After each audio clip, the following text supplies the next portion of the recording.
curso de Ciências do Ensino Fundamental. Nós estaremos juntos nesta jornada. Bons estudos. Você vai assistir a teleaula de número 1.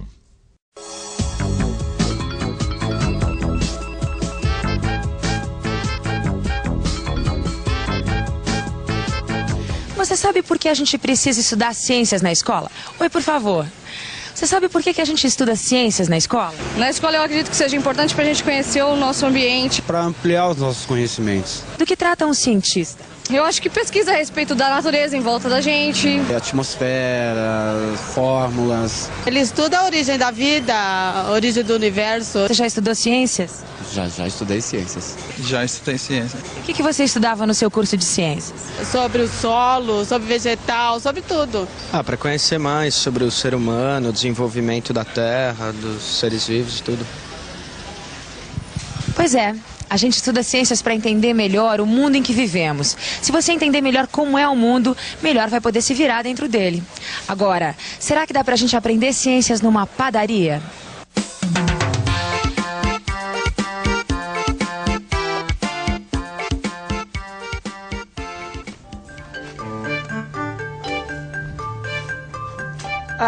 Bom dia. Eu sou o Clóvis. Estou colocando a minha banca de jornal a serviço do telecurso de ciências que está começando hoje.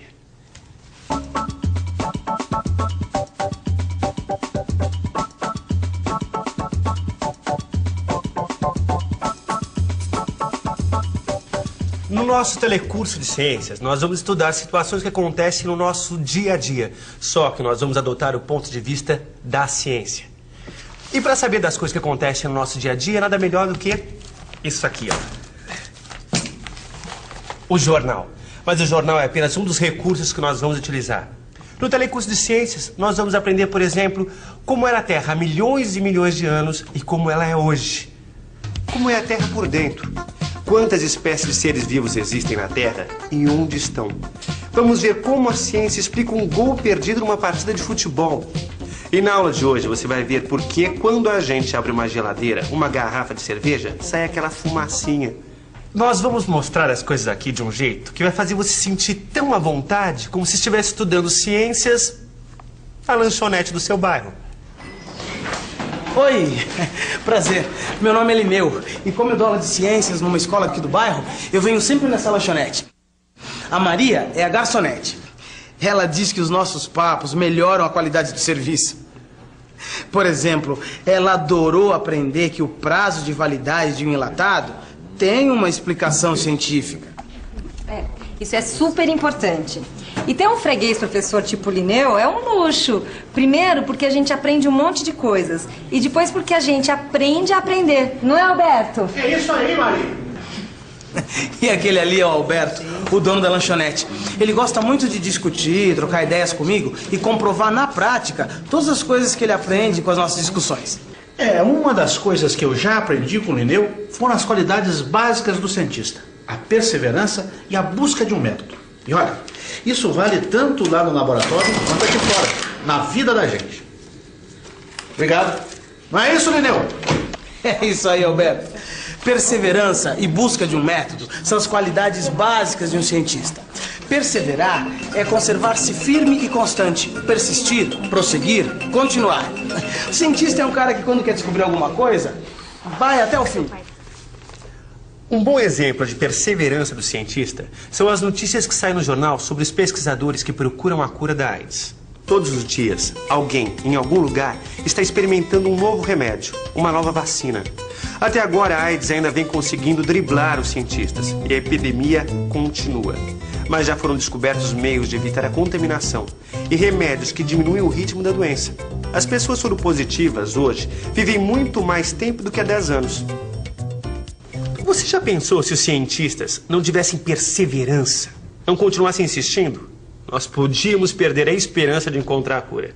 Valeu o exemplo? Valeu. Mas você também fala sempre em método. Método é o caminho pelo qual se atinge o objetivo. Um modo de proceder, uma maneira de agir. Então, quer dizer, os cientistas trabalham com um método para poder organizar um pensamento e descobrir ligações entre um fenômeno e outro. Tá dando para entender? Mais ou menos. Dá assim um exemplo para eu entender melhor. Vamos voltar ao exemplo da AIDS. Quando a AIDS ainda era uma doença desconhecida, as pessoas começaram a pegar um monte de doenças diferentes e morrer delas. E ninguém sabia por quê. Então os cientistas tiveram que adotar um método, ou seja, uma maneira de agir organizada, até chegarem à conclusão que todas aquelas doenças eram causadas por um tipo de vírus. Os cientistas foram estudando caso a caso até descobrirem o vírus HIV, que é um tipo de vírus que destrói a defesa natural do corpo. Viu só? Por isso que perseverança e método são tão importantes para um cientista. Método e perseverança. Muito bem. Mas agora vamos ao assunto da nossa teleaula de hoje.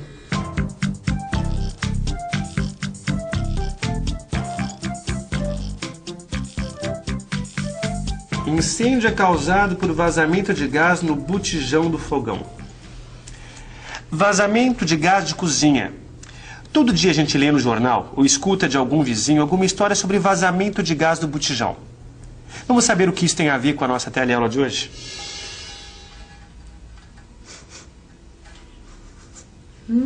Roberto, O que foi, Maria? vem dar uma olhada aqui no fogão, acho que tá vazando gás. Fecha o registro. Mas eu já fiz, né? Aliás, essa não é a primeira providência que a gente toma quando acha que o gás tá vazando? É. Alberto, eu conheço cheiro de gás de longe. Eu sei que quando não tem vazamento e a gente troca de botijão, sente um cheiro leve de gás, não esse cheiro forte que tá aqui. Deixa eu ver se eu encontro uma chave de fenda aqui. Ah, achei. Ah, é. Peraí.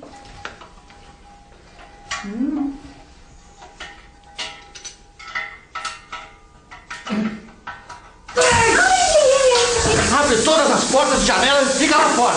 Eu vou buscar o Lineu. Como o cheiro estava muito forte, Maria fechou o registro e chamou o Alberto. O que foi que o Alberto fez? Eu fiz bobagem, na verdade.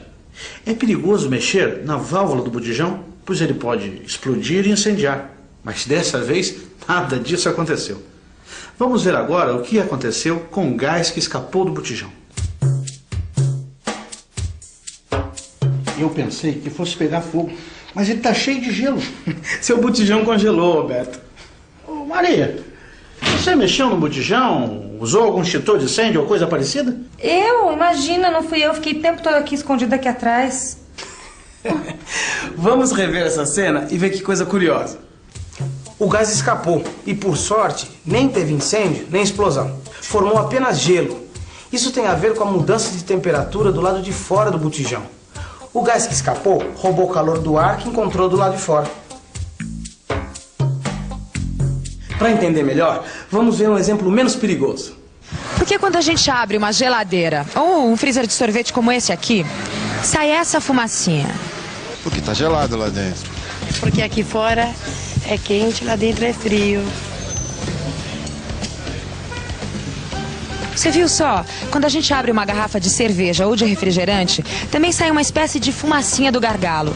Por que será que acontece isso? Será que aquela nuvenzinha de fumaça já estava dentro da garrafa antes dela ser aberta? Estava lá dentro quando abriu? Deveria estar, né? Acho que sim, estava dentro da garrafa com toda certeza. Eu acredito que não. Olha, o que eu posso garantir é que aqui dentro, antes de ser aberta a garrafa, não tem nenhuma fumaça, não. A pergunta agora é, por que se forma essa nuvem de fumaça? Essa nuvem de fumaça tem uma explicação científica. Olha só, aqui nessa cerveja, o gás fica comprimido entre o líquido e a tampa. Na hora em que abrimos a garrafa, o gás se expande rapidamente. E quando um gás se expande, ele provoca o abaixamento da temperatura. Então aquele gás que congelou o botijão. Isso mesmo. Tanto aqui com essa cerveja quanto com o gás do botijão de cozinha, aconteceu a mesma coisa. A expansão do gás. E toda vez que isso acontece, ocorre também o abaixamento da temperatura. Puxa! Mas a expansão do gás baixa tanto a temperatura a ponto de fazer aparecer gelo ali em volta da válvula do botijão? É isso mesmo, Roberto. Pra gente ter uma ideia melhor de como que a expansão dos gases abaixa a temperatura, vamos dar uma olhadinha aqui nessa cerveja, bem gelada. Essa cerveja tá mais ou menos uns 5 graus centígrados, que nós vamos chamar de graus Celsius. Na hora que a garrafa é aberta, o gás que estava comprimido dentro da garrafa se expande rapidamente e a temperatura na região perto do gargalo cai para cerca de 36 graus Celsius, abaixo de zero. Então se forma uma nuvenzinha de fumaça, que é formada de partículas de água que existem no ar. 36 graus abaixo de zero? Puxa, Lineu, mas isso é frio pra chuchu. Não, porque uma temperatura baixa dessas dá pra congelar tudo, até o ar. Caramba. Mas congelar o ar não é a maneira mais correta de descrever esse fenômeno, né? O gelo na válvula do botijão e a nuvem de gotículas de água no gargalo da garrafa se formam pelo mesmo motivo. A temperatura diminui rapidamente toda vez que acontece a expansão de um gás. Expansão de gás?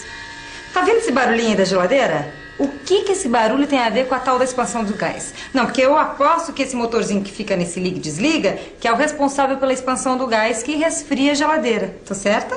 É isso mesmo. O motorzinho de geladeira é um compressor. Como o próprio nome diz, o compressor serve para comprimir o gás.